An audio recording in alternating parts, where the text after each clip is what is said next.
All right, right now we're discussing strategic management or managerial decisions that determine long-run performance. Well, this is a chapter out of Robbins and Coulter, Principles of Management, but probably is in most management textbooks. My name is Mike Knudstrup, and I teach management at Florida Southern College in beautiful Central Florida. All right, so the topics I'm going to get into today are SWOT analysis, strengths, weaknesses, opportunities, and threats, some different strategies such as renewal, growth, or stability. I want to discuss some different strategy making tools like the BCG Matrix or Porter's forces in the industry analysis, and then I want to get at some generic competitive strategies like cost leadership, differentiation, and focus strategies. Okay, so SWOT analysis has to do with going through a procedure of getting at your strengths, weaknesses, opportunities, and threats. Strengths and weaknesses are internal to the company. All right, and if you work somewhere, you might do a meeting or a strategy making session where you go through your strengths, weaknesses, opportunities, and threats, which are external to the company. Opportunities and threats are. The SWOT analysis may be the most common strategy making technique, and the idea is we want to marry our strengths to potential opportunities in the environment. All right, strengths being things we're good at, weaknesses being things we're not so good at, opportunities in the external environment. And then we want to diminish the effect of threats on weaknesses that we might have. If you're at a company, you might spend, several hours doing this or thinking about this. Right now, I'm just going to briefly go through it and give you an example. Let's say a lot of you are probably familiar with eBay, the online auctioneer, or the online auction website, and might say like one of their strengths is their ability to do good auctions. All right, eBay does auctions well, and so they might look for opportunities, other areas, other industries where they could apply auctions. For example, I don't believe eBay gets into travel. So eBay certainly could look at travel as an opportunity where they could bring auctions. Now this might be a little out there, but who knows? Something even like medical treatment. You might not like the idea, but that's an area where a possible opportunity they could consider to put their auctions out there. Doctors could have patients bid for work, for example. What are some threats to eBay? Well, I manage you all. One is the cost of their auctions. I'm sure you're familiar with Craigslist, all right, the online free ads, and they're certainly a threat to eBay because they're free and they're very easy. You don't need an account to sign up, whatever. So perhaps one thing eBay could do to encourage at least people to try is to make their first option, a person's first auction free to compete with Craigslist and get them to try it, because really eBay, with their feedback mechanism is far superior to Craigslist. I do a lot on Craigslist, and there's a lot of shady things that go on Craigslist, and people sell you things that break, and so the feedback mechanism, once they got you, pulled you in, perhaps they could keep you as a customer. All right. So there are different types of strategies.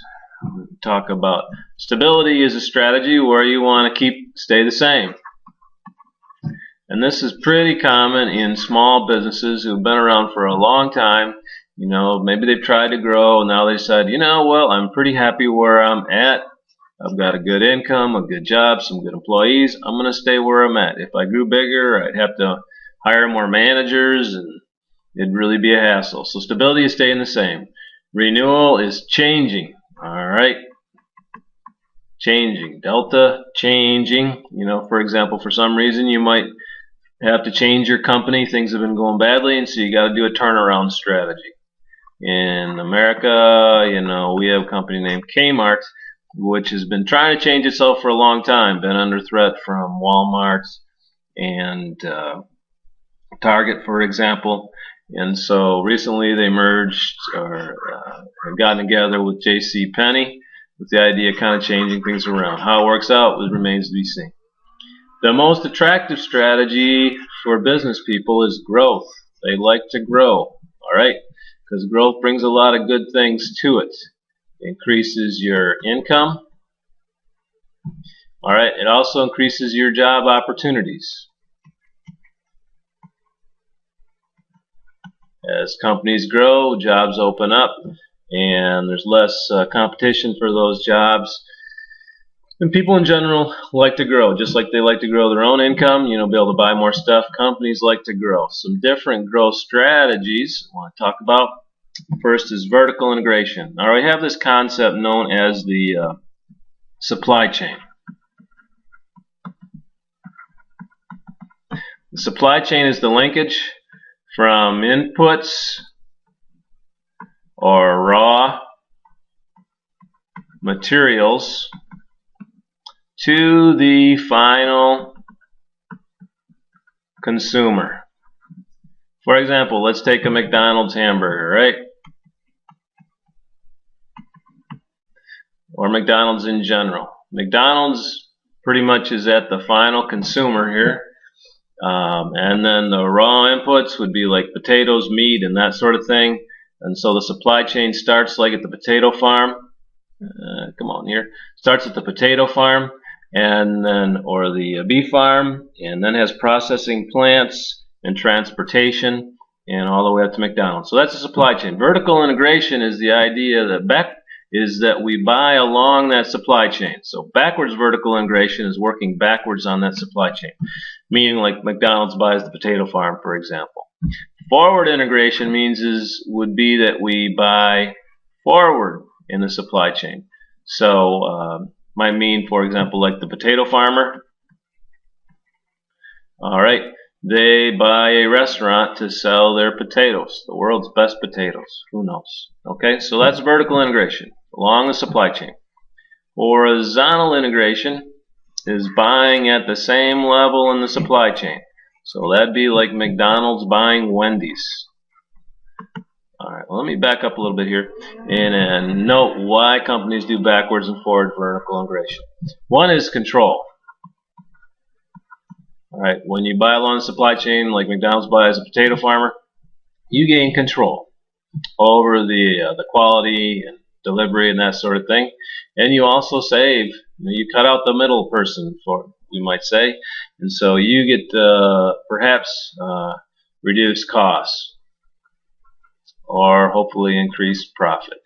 Alright, horizontal integration again is buying at the same level of supply chain. So it might be like McDonald's buying Wendy's, for example. Horizontal integration generally done if you feel you have some kind of special competency that you can add to these companies that you're buying. Like McDonald's say, hey, we're good at marketing, for example.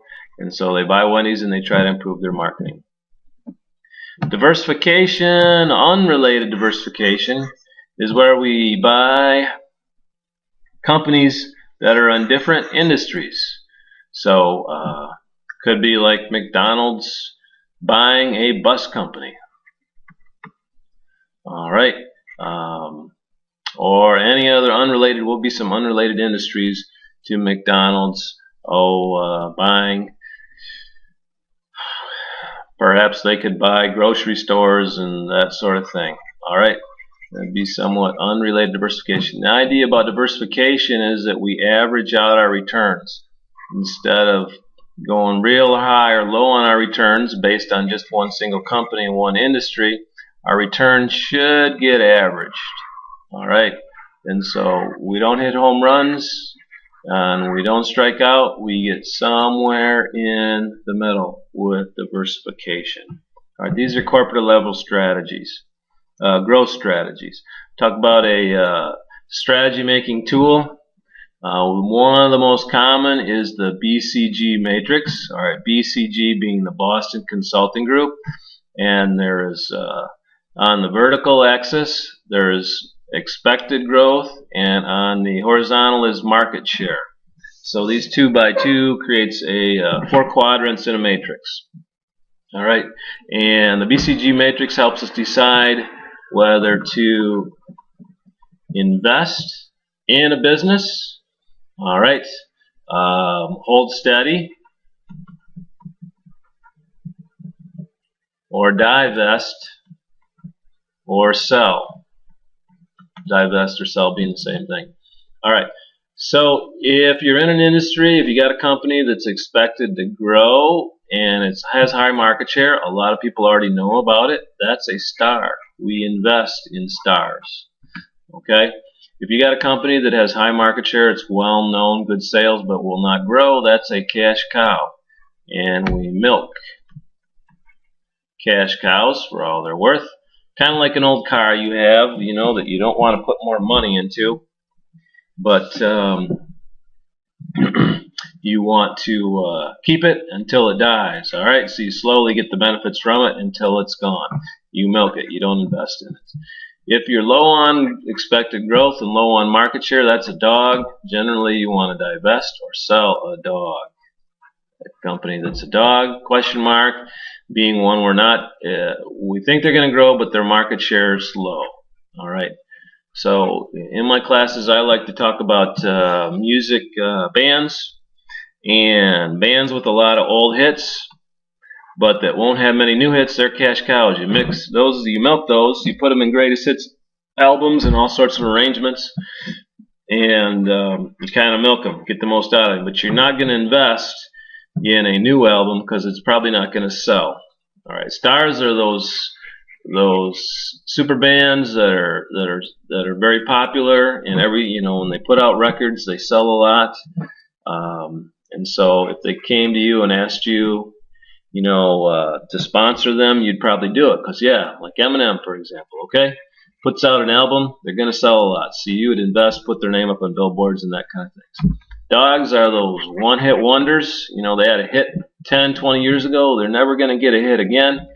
You wouldn't want to have too much to do with them. You might put them in a greatest hits of the 80s or 90s or something, but one-hit wonders aren't really worth the investment. You can't really milk them, and so you get rid of them. Question mark is maybe a local band that might go national or international, but you really don't know. It's a risky investment. All right, that's the BCG Matrix strategy making tool, Boston Consulting Group. Another strategy making tool is Porter's forces in the industry analysis. We have 4 forces that determine the amount of rivalry and intensity of competition. And Porter's industry analysis helps us decide if we want to get in an industry, stay in, or get out of an industry. All right, determined by barriers to entry, bargaining power of suppliers, buyers, and threat of substitute products and services. All right, so barriers to entry are those costs that must be borne to enter an industry. Some industries have greater barriers to entry than others. High barriers to entry might be like the auto industry. All right, because you've got to buy a factory, and you have to at least have someone who's going to sell your autos. Low barriers to entry might be like a lawn business. Very easy to get into a lawn business. All right, hopefully you can read what I'm writing there. You just need a car and a mower and a trimmer, and you're in. Okay, so if you're already in an industry, you probably want what? High or low barriers to entry. If you're already in, you probably want high barriers to entry. If you're already in the industry, okay, so other competition can't enter. But all right, the bargaining power of buyers. Okay, the fewer the buyers, the more bargaining power they tend to have. If you're a supplier of Walmart and Walmart is your only buyer, you're very vulnerable to Walmart. All right, because they can decide to go with somebody else, and all of a sudden, boom, you lose all your business. So you probably want, if you're in an industry, you want many buyers. So the buyers will compete. Same goes for suppliers. If you're in an industry and you only have one supplier, all right, one supplier known as what? Monopoly. Okay? In the monopoly, they're price makers. If you're already in an industry, you probably want a lot of suppliers, so they'll compete against each other. Substitute products or services are alternatives that people have, alternative products or services that they can use. If you're in an industry, do you want a lot of substitute products or services or few? You probably want few, all right, because the more substitute products there are out there, the more choices people have. Think like the fast food industry, right? There are so many different substitute products and services that someone can have in the fast food industry, and they all kind of beat themselves up over price. Take what would be an example of maybe few substitute products and services. Think like dentistry, all right? If you've got a cavity, there's very few substitute product or services that you can have. You got to get it filled, and there ain't not a lot of places you can go. To do that, you have to go to a dentist. All right, and so therefore, dentists can charge a lot versus fast food place, which cannot charge a lot because there are a lot of substitute products or services. Okay, so the best of all worlds for a company is to have high buyers and entries. Okay, they have many buyers, they have many suppliers, and few substitute products and services. All right, some different competitive strategies are cost leadership, differentiation, and focus strategy. Cost leadership is probably the closest to pure competition. All right, you got the lowest costs so that you can charge the lowest prices. You're going after that segment of the market that's very price sensitive.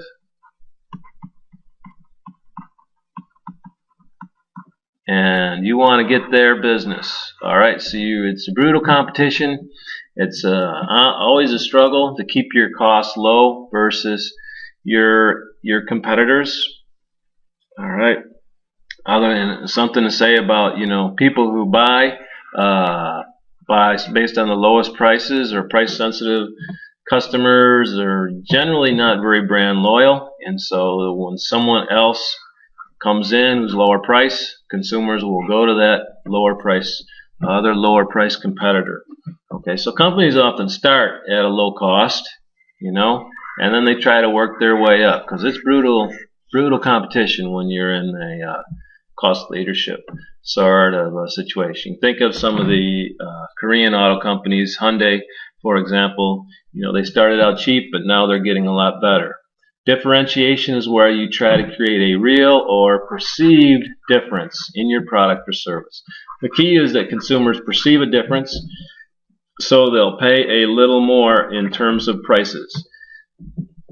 Speaking of like the automotive industry, Toyota is a company that, and they've recently come back in their quality. They have a perception and maybe a real difference in terms of quality. And so they can charge a little bit more and get a little more profits because they have that differentiation. A focus strategy focuses on a narrow niche of consumers, all right, and tries to meet the needs of those consumers very well, so they get even higher profits. You think of a car company, I would say like Jaguar. Those cars go for quite a bit more than the average vehicle. And the idea is that they're a luxury car for high income and affluent people, and thus they can get a pretty good margin, even though their quality ratings aren't that good. Jaguar go for $75,000, something like that. So those are some various competitive strategies. And again, This chapter was about strategy. Those are long run, decisions that affect the long run performance of a company. In another chapter, I want to differentiate between strategies and tactics. Tactics are short-range behaviors, short-range actions that you can take to reach your long-range strategy. Okay, so a short-range tactic, a tactic of a cost leader, is to ask for discounts from suppliers. All right, or it might be advertising that lets consumers know about the low cost of their products. But tactics are shorter range actions that lead to a long-run strategy. All right, and that's all for strategy. Please check out my other videos as well that relate to management, principles of management. That's all for now.